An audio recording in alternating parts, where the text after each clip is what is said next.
नमस्कार दोस्तों, welcome to professional tax पर। आज अपन पढ़ेंगे charge of GST and composition schemes, जो कि एक बहुत ही हॉट टॉपिक है जीएसटी में और बहुत ही इम्पोर्टेंट टॉपिक है, आप ये कह सकते हैं। चलिए स्टार्ट करते हैं। हाँ, तो ये एक जो सिंपल चीज़ है जो अपन ने ऑलरेडी पढ़ रखी है, जैसे C G S T, S G S T, U T G S T, I G S T. Like S G S T जो स्टेट का होता है, अगर स्टेट है तो S G S T, union territory तो U T G S T. This very very simple. इसमें अपन को चीज़ नहीं पढ़ना, अपन को मेन ये है जैसे इंट्रा स्टेट होता है उसमें C G S T H G S T लगता है, और जो इंटर स्टेट होता है उसमें आई जी एस टी लगता है, जो कि अपन ने पहले पढ़ रखा है। अब जैसे क्या है कि जो alcoholic liquor for human consumption है ना, उसको जीएसटी में ही नहीं रखा, उसको बाहर ही रखा है उसको।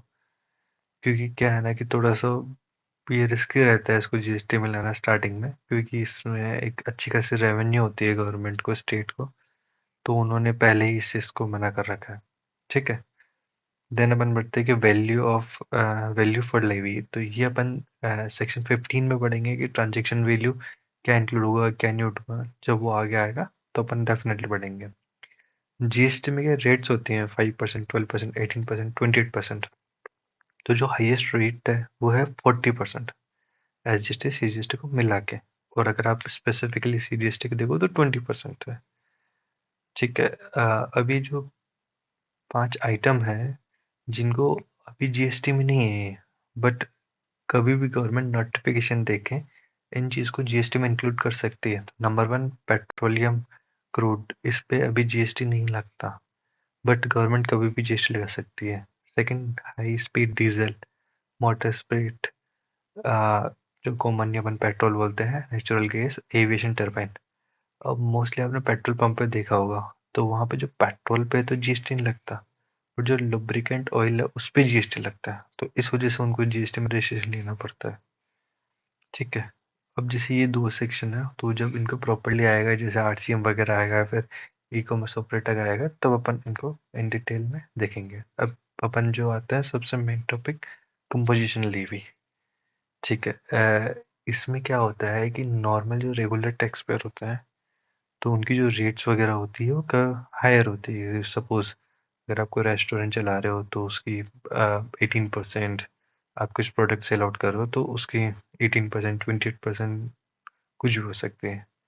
तो ये कंपोजिशन लेवी लाई गई है जो स्मॉल ट्रेडर्स वगैरह के लिए, कि आप सिंपली आपका जो सेल है उस पर आप 1%, 5%, 2% जो भी है वो आप पे कीजिए, एंड आपको एक्स्ट्रा टैक्स पे करने की जरूरत नहीं पड़ेगी। बट इसका ड्रॉबैक क्या है, आप इनपुट टैक्स क्रेडिट नहीं ले सकते उस चीज़ में। ठीक है। तो इसकी जो एडवांटेज है वो लो रेट ऑफ टैक्स है, विच इज़ फाइन। ये काफ़ी अच्छी चीज़ है स्मॉल ट्रेडर्स के लिए, और इसमें सिंपल प्रोसीजर रहेगा कि आपको जैसे मैं आपको थोड़ा सा एक्स्ट्रा बता देता हूँ कि जैसे इनकी क्वार्टरली रिटर्न जाती है CMP 08 में, आई थिंक। तो वहाँ पे आप क्वार्टरली जो सेल्स वगैरह है उनका आप जो टैक्स पे कर सकते हो, और एक एनुअल रिटर्न जाती है 4 में, आप ये कह सकते हैं GST 4। ओके। अब जैसे ये दो स्कीम्स होती हैं। पहले जो आया वो कंपोजिशन लेवी फॉर गुड्स के लिए है, सेक्शन 10 सबसेक्शन 1 एंड 10 सबसेक्शन 2। तो ये गुड्स के लिए है। फिर धीरे धीरे गवर्नमेंट को लगा कि नहीं, ये सर्विसेज के लिए भी होना चाहिए, तो उन्होंने सर्विसेज के लिए भी कंपोजिशन लेवी लेके आ गए। अब जैसे सपोज ये अपन कैसे ऑप्ट कर सकते हैं, नेक्स्ट क्वेश्चन ये आता है। तो अगर आप न्यू रजिस्ट्रेशन ले रहे हो तो उसमें ऑप्शन आता है कि आप कंपोजिशन टैक्सेबल पर्सन बनना चाहते हैं, तो मतलब वो ऑप्शन है। तो अगर आप वो चूज करेंगे तो जब से आपको रजिस्ट्रेशन मिलेगा तब से आप माना जाएगा कि आप कंपोजिशन में हो। सपोज अगर आप रेगुलर में थे पहले, अब आप चाहते हो कि कंपोजिशन में आना चाहता हूँ, तो एक फॉर्म होता है वो आप फिल करो with in beginning of the financial year, तब आप कंपोजिशन में हो। सपोज आपने अभी चल रहा है मार्च, और आप अभी चल रहा है जनवरी, और जनवरी में आपने सोचा कि नहीं, मैं कंपोजिशन में आना चाहता हूँ अभी, तो अभी आप नहीं आ सकते, आपको फाइनेंशियल ईयर स्टार्टिंग से आना पड़ेगा उसमें। हाँ, आप इसमें ऑप्ट आउट करना चाहते हैं तब आपके पास होता है कि आप कभी भी ऑप्ट आउट कर सकते हैं। ओके। ठीक है। अब जैसे इसमें टर्नओवर होता है, तो कुछ स्पेशल कैटेगरी स्टेट है, जैसे 4, 5, 8, 9 स्टेट्स हैं, उनके अलावा जो आसाम एंड हिमाचल, ये जो स्पेशल स्टेट्स हैं उनके अलावा आसाम एंड हिमाचल, उनकी जो रेट है वो 75 लाख है। बाकी जो रिमेनिंग है उनकी 1.5 करोड़। तो सपोज अगर मैं राजस्थान में हूँ तो यहाँ पे जो रेट्स है कंपोजिशन लेवी है वो 1.5 करोड़ है। ओके। ये जो टर्नओवर वगैरह देखा जाता है ये प्रीसीडिंग फाइनेंशियल ईयर का देखा जाता है, और इस साल अगर उस चीज़ से इंक्रीज कर रही है तब डेफिनेटली आपको ऑप्ट आउट करना पड़ेगा कंपोजिशन स्कीम से। और सर्विसेज के लिए ये 50 लाख है, जो कि सब स्टेट में सेम है, इसमें कोई फर्क नहीं है। ओके। अब जैसे इसमें रेट क्या लगेगी मेन ये आता है।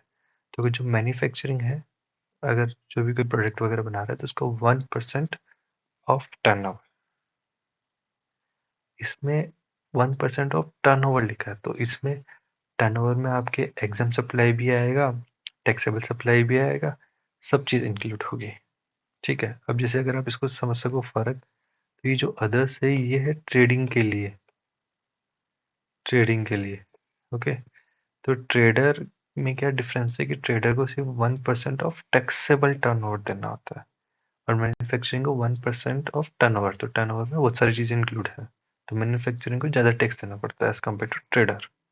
ओके। और रेस्टोरेंट वगैरह है आपके तो 5% ऑफ टर्नओवर, बट द शर्त इज कि आप आईटीसी क्लेम नहीं कर सकते इन चीज़ों में। एंड फॉर सर्विसेज के लिए 6%। जो भी रेस्टोरेंट वगैरह तो ऊपर कवर हो गया, तो उसके अलावा जो भी सर्विसेज है उन पे 6% आपको पे करना पड़ेगा। रेस्टोरेंट पे 5% है। ओके। इसमें टर्नओवर, टर्नओवर में आपके टैक्सेबल नॉन टैक्सेबल दोनों इंक्लूड है। इसमें हर एक वर्ड का मतलब है। यहाँ पे सिर्फ टैक्सेबल तो सिर्फ टैक्सेबल की ही बात करी है ट्रेडर में, या अदर्स में आप इसको कह सकते हो। ठीक है। अब जो भी कंपोजिशन लीव करता है उसमें कुछ रिस्ट्रिक्शन है, उन चीज़ को उसको फॉलो करना पड़ेगा। अगर उनको फॉलो नहीं करना चाहता तो उसको ऑप्ट आउट करना पड़ता है। ठीक है। यही कुछ है जो एलिजिबल भी रहेंगे, आप इसको ये चीज़ कह सकते हैं। जो कैजुअल टैक्सेबल पर्सन होता है या फिर जो एनआर होता है, वो इन चीज़ में रजिस्ट्रेशन नहीं ले सकता, उसके लिए कंपोजिशन स्कीम नहीं है। और जो भी बंदा सेल पे टैक्स अंडर 9, ये जो रिवर्स चार्ज के जो अपने देखे थे ई कॉमर्स ऑपरेटर और जो आरसीएम वगैरह में, उनमें तो उनको भी कंपोजिशन लेवी उनके लिए भी नहीं है। सपोज एक गुड्स की लिस्ट दे रखी है, अगर आप वो गुड्स सेल आउट करते हो तब भी आप कंपोजिशन स्कीम के लिए एलिजिबल नहीं हो। तो वो गुड्स की जो लिस्ट है वो ये यहाँ पे आगे मैं आपको बता दूंगा, मैं अटैच कर दूंगा। ठीक है। और आपको जब भी आप आपकी जो इनवॉइस है या फिर जो प्लेस ऑफ बिजनेस है, आपको दोनों पे आपको लिखना पड़ेगा कंपोजिशन टैक्सेबल पर्सन। ओके। और जो गुड्स नोटिफाइड जो मैं यहाँ आपकी बात कर रहा था वो ये रहा गुड्स। तो goods notified registered person opting composition scheme for goods ice cream, paan masala, tobacco, aerated water, fly ash bricks and fly ash aggregate, fly ash blocks, bricks of fossil meals or similar siliceous earth, building bricks, earthen और roofable tiles। अगर आप इन चीज़ का व्यापार करते हैं या फिर manufacturing करते हैं तो आपके लिए कंपोजिशन स्कीम नहीं है। ये कोई ये लिस्ट दे रखी है which is not eligible for composition scheme. अगर आप कोई नॉन टैक्सेबल सप्लाई कर रहे हैं तब आप उसके लिए एलिजिबल नहीं आएंगे। पहले अपन देखते हैं गुड्स के लिए, फिर देन देखते हैं सर्विसेज के लिए। तो अगर आप कोई भी नॉन टैक्सेबल सप्लाई कर रहे हैं तो आप उसके लिए फिर आप कंपोजिशन स्कीम्स के लिए एलिजिबल नहीं है।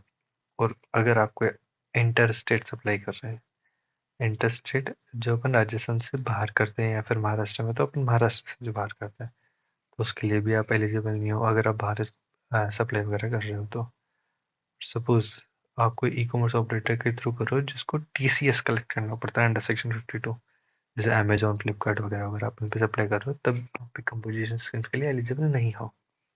और अगर आप इन जो भी अपने आइटम देखें अगर उनके मैन्युफैक्चरिंग हो तब भी आप इस चीज़ के लिए अलाउ नहीं हो। एंड फॉर सर्विसेज के लिए आप अगर कोई भी नॉन टैक्सेबल सप्लाई कर रहे हो सर्विसेज, तब आप उसके लिए एप्लीकेबल नहीं हो। तो जो एक सेम मोटा मोटी जो चीज़ें सेम है वही इसी में है। इंटरस्टेट्स कर रहे हो फॉर गुड्स एंड सर्विसेज, तो फॉर सर्विसेज के लिए आप यहाँ पे नहीं हो, फॉर गुड्स के लिए आप इधर नहीं हो। ओके। और आप मैन्युफैक्चरिंग वगैरह उन चीज़ों के लिए कर रहे हो तो वो सेम चीज़ है, मतलब उसमें कोई ज़्यादा फर्क नहीं है इन चीज़ों में। और आप कैजुअल टैक्सेबल पर्सन और एनआर हो तब भी आप दोनों में एलिजिबल नहीं हो। और अगर आप सप्लायर ऑफ सर्विसेज हो तो आप जो गुड्स वाली कैटेगरी में उसमें कंपोजिशन नहीं हो, फिर आप सर्विसेज में जाना पड़ेगा। ये पॉइंट इसलिए कि अर्लियरली पहले सबसे पहले गुड्स के लिए आई थी, तो गुड्स में लिखा था कि अगर आप सर्विसेज दे रहे हो तब आप एलिजिबल नहीं हो, बट अब जैसे सर्विसेज के लिए भी आ चुकी कंपोजिशन स्कीम, तो ये बात है, इसको इसको आप ऐसे समझ सकते हैं। ठीक है। और ये अदर पॉइंट कि आप कोई भी इनवॉइस इशू नहीं करोगे, आपको बिल ऑफ सप्लाई इशू करना पड़ेगा। आपको अपने जब भी आप जो क्लाइंट को कस्टमर दोगे, जो टैक्स इनवॉइस होता है नॉर्मली कंपोजिशन में, आपको उसको बिल ऑफ सप्लाई करना होगा, क्योंकि आप टैक्स कलेक्ट नहीं करोगे, और आप कोई भी टैक्स वगैरह कलेक्ट नहीं करोगे जो 1%, 5%, 6% है, ये आपको पे करना है। इनपुट टैक्स क्रेडिट नहीं मिलेगा आपको। कंपोजिशन स्कीम, अगर आपने एक के लिए आप एलिजिबल हो, सपोज आप पूरे इंडिया में है और आपके 4-5 रजिस्ट्रेशन है, जैसे महाराष्ट्र, राजस्थान, यूपी, ये पूरा अलग अलग है आपके, तो अगर आप एक में एलिजिबल हो तो आपको सेम में ही वो चीज़ होना चाहिए। अगर आप कहीं भी इनएलिजिबल हो तो आप फिर हर जगह नहीं ले सकते, तो आपको सब पे आपको ये एलिजिबिलिटी क्राइटेरिया फुलफिल करना पड़ेगा, और अगर प्रॉपरली नहीं करते तो आप पेनल्टी भी इम्पोज हो सकती है आप पे। तो इन चीज़ों को ध्यान रखोगे। ये पूरा है कंपोजिशन स्कीम्स के बारे में। बाकी अपन आगे पढ़ेंगे, और कुछ भी डाउट वगैरह हो तो आप पूछ सकते हैं। तब तक के लिए keep watching and keep studying. Thank you.